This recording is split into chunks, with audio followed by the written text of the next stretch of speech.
కేసీఆర్ని జైలుకు పంపి నేనే వెళ్తా అంటుండు. పంపడు కేసీఆర్ టచ్ చేసి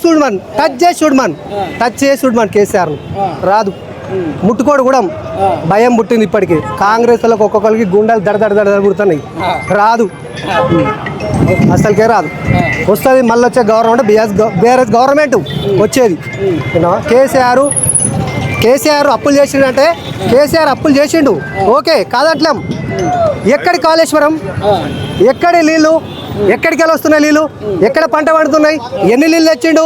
కనీసం ఈ కాంగ్రెస్ గవర్నమెంట్ ఒక తట్ట ఎత్తలేదు, ఒక పార బట్టి తవ్వలేదు, ఒక తట్ట మట్టి పోయలేదు. కాళేశ్వరం కూలింది, దానివల్ల ఏ రైతు బాగుపడలేదు అంటుండు. కూలలేదు. కాళేశ్వరం అనేది కూడితే ప్రాజెక్టులు ఎట్లా నిండుతున్నాయి? పొలాల దాకా వచ్చినాయి నీళ్ళు.